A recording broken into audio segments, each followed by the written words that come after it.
L'Istat, ad esempio, ti dice che ce ne sono 9 milioni quando fa il rapporto annuale di povertà assoluta e povertà relativa, e loro comunque continuano a fare propaganda dicendo di affrontare il problema.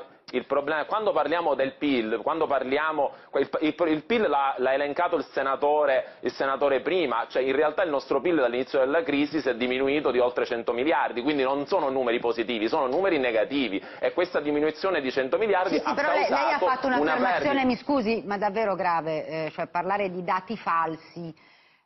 No, sono dati che vengono manipolati, attenzione, il concetto di falso nell'era politica in cui viviamo è un concetto molto relativo. Renzi è un abile manipolatore dell'informazione, è un abile manipolatore di dati, perché è chiaro, perché quando parliamo per esempio del Jobs Act, se parliamo di voucher, se consideriamo occupate persone che guadagnano una miseria e che non arrivano neanche a fine mese, allora stiamo parlando di dati manipolati. Il lavoro, l'occupazione andrebbe misurato rispetto alla possibilità di vivere degnamente e sulla base della propria formazione, sulla base delle proprie capacità all'interno di un paese, non con 400-500 euro campando di voucher e risultando come occupati. E comunque, nonostante i voucher e il Jobs Act, fatemi concludere, i dati dell'occupazione in Italia sono dei dati disastrosi, l'11,3% è un dato disastroso rispetto alla media europea, il 35% di disoccupazione giovanile è una vergogna, significa che un ragazzo giovane su tre, anzi oltre un ragazzo giovane su tre è disoccupato o comunque è costretto ad emigrare. Noi parliamo tanto di immigrazione ma non parliamo dell'emigrazione, perché abbiamo